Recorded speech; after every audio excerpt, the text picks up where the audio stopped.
انسان کو. اس بندے کو ہی چھوڑنا, پولیس کو کال کریں.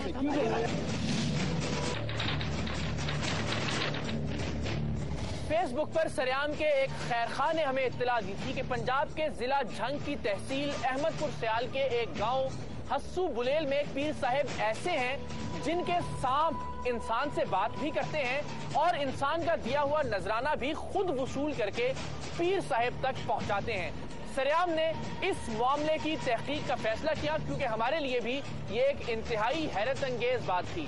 سو اب اس وقت سریام کی ٹیم ہیڈ تریمو کے اس مقام پر موجود ہے اور یہ گاؤں یہاں سے کچھ ہی کلومیٹر کے فاصلے پر ہے. چل کر دیکھتے ہیں کہ آخر ماجرا کیا ہے. فیس بک پر سریام کی ٹیم کو بولنے والے سانپوں کے بارے میں معلومات دینے والا شخص بھی بظاہر سانپوں والے ان پیر صاحب کا عقیدت مند معلوم ہوتا تھا, کیونکہ اس نے جھنگ کے اس مشہور و معروف پیر کا ذکر بڑی عقیدت اور بڑے احترام سے کیا تھا, لیکن سانپوں کے بولنے اور سانپوں کے نذرانہ وصول کرنے پر وہ خود بھی ورتائے حیرت میں تھا. اس نے سریام کی ٹیم سے یہ تو نہیں کہا تھا کہ یہ پیر صاحب دھوکے باز یا فراڈ ہیں, لیکن وہ یہ ضرور چاہتا تھا کہ ہم تحقیق کر کے بتائیں کہ انسانی تاریخ کا یہ انوکھا اور حیرت انگیز کام آخر ہو کیسے رہا ہے. اپنی زندگی کا سب سے حیرت انگیز اور دلچسپ میسج پڑھ کر ہم سب بھی حیران تھے. سانپوں کے بولنے اور انسانوں سے ان کے بات کرنے پر تو ہمارے ذہن میں پہلا خیال یہ آیا کہ شاید ان میں کسی طرح کا کوئی ٹرانسمیٹر لگایا گیا ہو, لیکن سانپوں کے خود نذرانہ وصول کرنے پر ہم سب بھی پریشانی کی حد تک حیران تھے, کیونکہ کچھ بھی کر لیا جائے سانپوں کی تربیت نہیں کی جا سکتی. سانپ نامی مخلوق انسانی اختیار سے بالکل باہر ہے. تو کیا یہ کوئی روحانی معاملہ ہے؟ کیا واقعی پنجاب کے ضلع جھنگ کی تحصیل احمد پور سیال کے گاؤں حسو بلیل میں موجود پیر سید نظر شاہ کوئی اصلی پیر ہے؟ لیکن یہ جاننے سے پہلے کہ پیر سید نظر شاہ اصلی پیر ہے یا نہیں, یہ جاننا ضروری تھا کہ ہمیں بھیجا جانے والا یہ میسج اصلی ہے یا نہیں. سریام کی ٹیم نے فوری طور پر جھنگ میں ARY نیوز کے نمائندے مسعد فاروق سے رابطہ کیا کہ وہ اپنے طور پر معلومات حاصل کریں کہ کیا واقعی تحصیل احمد پور سیال میں ملتان روڈ پر حسو بلیل نامی کوئی گاؤں واقع ہے, اور کیا واقعی وہاں کوئی ایسا پیر رہتا ہے جس کے سانپ انسانوں سے باتیں کرتے ہوں اور عقیدت مندوں کا دیا ہوا نذرانہ بھی خود وصول کر کے پیر صاحب تک پہنچاتے ہیں. حیرت کے 24 گھنٹے گزرنے کے بعد اگلے روز ہمارے رپورٹر نے جو معلومات ہمیں دی, ان معلومات نے فیس بک کے اس میسج پر مہر تصدیق ثبت کر دی تھی. ضلع جھنگ کی تحصیل احمد پور سیال میں 18,000 کے قریب حسو بلیل نامی گاؤں بھی موجود تھا, اور اس گاؤں میں نظر شاہ نامی پیر بھی, اور ہمارے نمائندے کے مطابق اس کے سانپ بولتے بھی تھے اور عقیدت مندوں سے یہ سانپ نذرانہ بھی خود وصول کرتے تھے. سریام کی ٹیم ڈبے کے دودھ میں کھاد, تیزاب اور ہیئر ریموونگ پاؤڈر کی زہریلی ملاوٹ کو بے نقاب کرنے چنیوٹ پہنچی تھی, اور جب ہم اپنا یہ مشن مکمل کر چکے تو ہم نے چنیوٹ سے متصل ضلع جھنگ جا کر سانپوں والے پیر کا راز اور حقیقت جاننے کا فیصلہ کیا.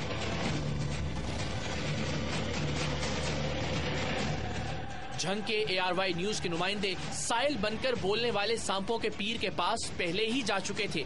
وہاں انہوں نے کیا دیکھا اور ان کے علاوہ ان پیر صاحب کے پاس جانے والوں کے ساتھ کیا ہوتا ہے اور وہ کیا محسوس کرتے ہیں, اپنے ناظرین کو یہ بات سمجھانے کے لیے سریام کی ٹیم نے ایک ری انیکٹمنٹ یا تمثیل کاری کی ہے, کیونکہ بولنے والے سانپوں کا اصل راز جاننے سے پہلے یہ جاننا اور سمجھنا ضروری ہے کہ پیر صاحب آخر اپنے پاس آنے والوں کے ساتھ کرتے کیا تھے.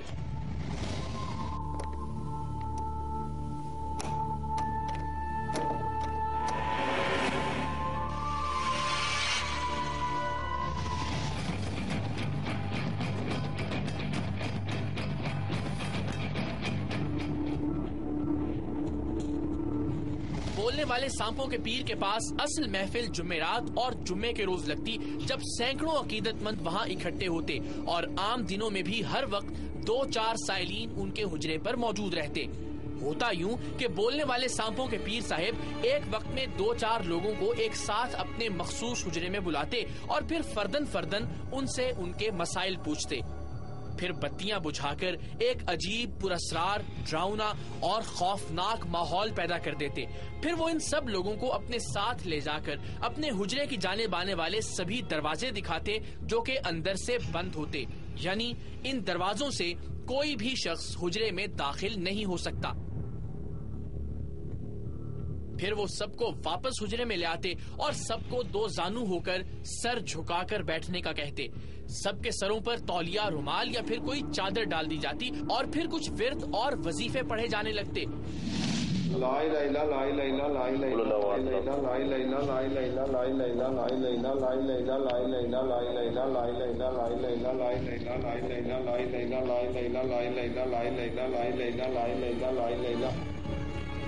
پھر کسی ایک شخص سے کہا جاتا کہ وہ اپنا موبائل کمرے کے دوسرے کونے میں رکھائے.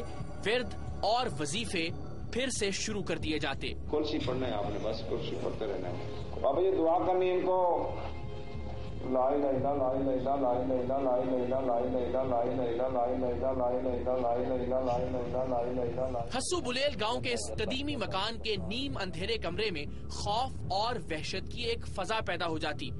عقیدت مندوں سے بار بار یہ کہا جاتا کہ ڈرنا مت، خوف مت کھانا، اور نفسیاتی طور پر اس کا الٹا اثر ہوتا، اور وہ یہ کہ یہ لوگ اور بھی زیادہ خوف زدہ ہو جاتے. نیم اندھیرے سیلن زدہ کمرے میں ورد اور وظیفے کی آواز میں اچانک یہ لوگ محسوس کرتے جیسے کوئی سانپ ان کے کندھوں پر رینگ رہا ہے. کبھی کبھی تو سانپ کی دم بھی آنکھوں کے سامنے آ جاتی. سانپ ایک کے بعد ایک شخص پر رینگتا چلا جاتا. مارے خوف کے ان عقیدت مندوں کا حال برا ہو جاتا. آپ اندازہ کر سکتے ہیں کہ ایسے پراسرار ماحول میں اگر آپ کو یہ لگے کہ آپ کے اوپر سانپ رینگ رہا ہے تو آپ یقیناً انتہائی مرعوب ہوں گے. ہم پھر وضاحت کر دیں کہ یہ وہ چیزیں ہیں جو وہاں موجود عقیدت مندوں یا سائلین کو محسوس ہوتی ہیں. ایسا حقیقت میں ہوتا ہے یا نہیں، یہ ہم آپ کو آگے چل کر بتائیں گے. کچھ ہی دیر میں پیر صاحب اس سانپ سے باری باری اپنے سامنے موجود لوگوں کی قسمت کا حال پوچھتے ہیں. حیرت انگیز طور پر یہ سانپ ان لوگوں کے وہ سارے مسائل بتا دیتا ہے جو کچھ ہی دیر پہلے ان لوگوں نے صرف پیر صاحب کو بتائے ہوتے ہیں. ساتھ ہی ساتھ سانپ مسائل کا حل بھی بتاتا جاتا ہے. ایسے لوگ جن پر کسی نے کالا جادو کر رکھا ہو یا تعویذ کیے ہوں، یہ سانپ ان کے تعویذ اور کالے جادو میں استعمال ہونے والی گڑیا یا ہڈیاں وغیرہ بھی سائل کے سامنے پھینک دیتا ہے. کچھ ہی دیر میں کمرے کے کونے میں پڑا ہوا موبائل بھی سانپ خود بخود سائل کی جھولی میں پھینک دیتا ہے. اور اب سب سے اہم مرحلہ یعنی نذرانے کی وصولی. سانپ ہر شخص سے نذرانہ نکالنے کا کہتا ہے اور پھر خود ہی ان کے ہاتھوں سے نذرانہ وصول بھی کر لیتا ہے. اگر کوئی شخص نذرانہ دینے کے معاملے میں کنجوسی سے کام لے تو یہ منہ پھٹ سانپ اس کی بے عزتی بھی کر دیتا ہے اور مزید نذرانے کا مطالبہ کرتا ہے. یہ نذرانہ بھی سائل کے ہاتھ سے سانپ خود بخود اٹھا لیتا ہے. بولنے اور خود نذرانہ وصول کرنے والے ان سانپوں کا چرچا اتنی دور دور تک ہے کہ لوگ پاکستان کے ہر کونے سے ان پیر صاحب کے پاس اپنے مسائل لے کر آتے ہیں. بولنے والے سانپوں کے پیر کی یہی شہرت سریام کی ٹیم کو بھی احمد پور سیال کے گاؤں حسو بلیل میں لے آئی تھی.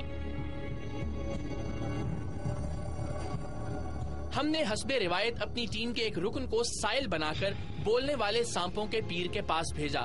چونکہ یہ پیر موبائل کمرے کے کونے میں رکھوا دیتا تھا سو ریکارڈنگ کے لیے ہمیں موبائل کے علاوہ خفیہ کیمرے استعمال کرنا تھے، اور چونکہ سانپ انسان کے پیچھے کھڑا ہو کر بات کرتا تھا سو ہمیں ایسے خفیہ کیمرے درکار تھے جو نہ صرف سامنے بلکہ عقب سے بھی مناظر کو ریکارڈ کر سکیں.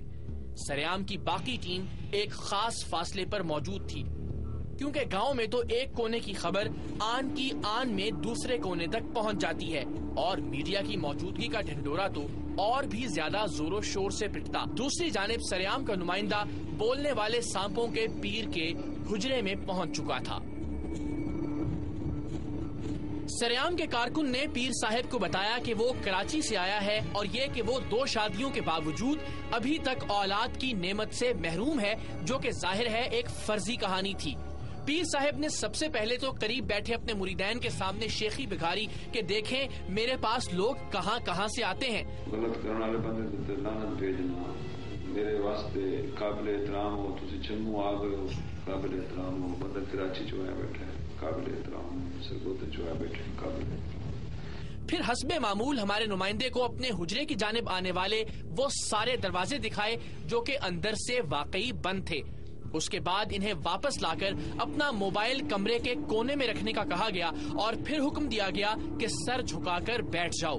سروں پر چادریں ڈال دی گئیں, ورد وظیفے پڑھے جانے لگے. یہ سارے مناظر خفیہ کیمرے سے ریکارڈ کیے جا رہے تھے. پھر اچانک ہمارے نمائندے نے اپنے کندھے پر کسی سانپ کو رینگتا ہوا محسوس کیا. پیچھے موجود سبھی دروازے بند تھے اور پیر صاحب سامنے بیٹھے تھے. پھر یہ کیا چیز تھی جو کندھے پر سانپ کی طرح رینگ رہی تھی؟ اچانک کمرے کے کونے میں پڑا ہوا موبائل بھی خود بخود ہمارے نمائندے کی جھولی میں گر گیا. پھر سانپ نے عورت اور بچے کی ملی جلی آواز میں بولنا شروع کر دیا.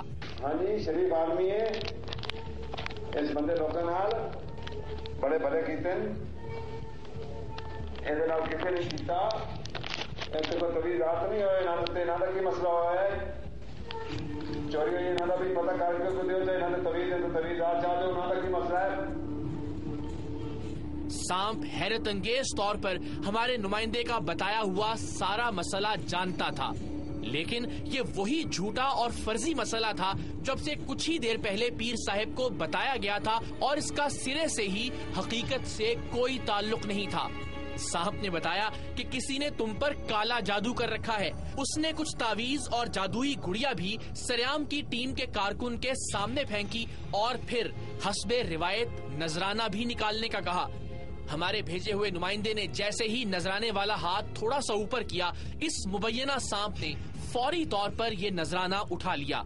نذرانہ دے کر اور کچھ تعویذ لے کر جب سریام کی ٹیم کے یہ رکن واپس پہنچے تو تذبذب کا شکار تھے کہ شاید یہ پیر واقعی سچے ہیں, واقعی ان کے سانپ انسان سے بات کرتے ہیں. لیکن جب سریام کی ٹیم نے عقب والے خفیہ کیمرے کی ریکارڈنگ کا فریم بائی فریم جائزہ لیا تو سب تقریباً اپنی نشستوں پر اچھل پڑے. اس پیر کے حجرے میں سر جھکا کر بیٹھے مریدوں اور سائلین کے پیچھے کوئی سانپ نہیں بلکہ ایک جیتی جاگتی عورت موجود تھی, اور یہی عورت سانپ بن کر سالوں سے لوگوں کو بے وقوف بنا رہی تھی.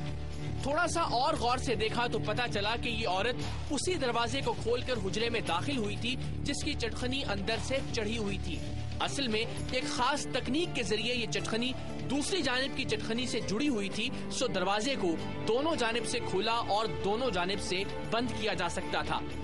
سانپ کی طرح بولنا, کمرے کے کونے سے موبائل اٹھا کر سائل کی جھولی میں ڈالنا, تعویذ اور جادوئی گڑیا پھینکنا, نذرانہ وصول کرنا, یہ سب کسی سانپ کا نہیں بلکہ اس جھوٹے مکار اور فریبی پیر صاحب کے ہی گھر کی کسی خاتون کا کام تھا.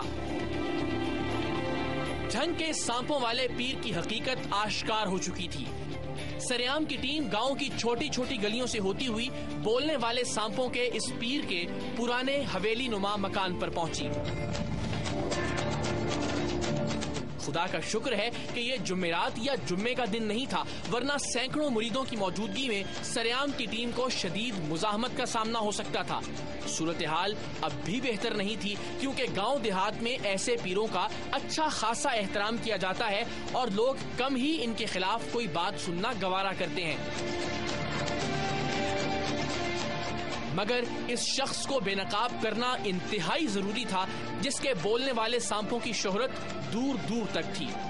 جی تو چاہتا تھا کہ اس شخص کی خوب کلاس لی جائے, لیکن اس سیاسی طور پر متحرک پیر سے اسی کے گاؤں میں کسی طرح کا کوئی الجھاؤ ہمیں مشکل میں ڈال سکتا تھا اور اس صورت میں یہ پیر بے نقاب بھی نہ ہو پاتا. سو ہم نے نہایت تحمل اور ضبط سے اس جھوٹے پیر کے راز اسی کے لوگوں کے سامنے کھولنا شروع کیے.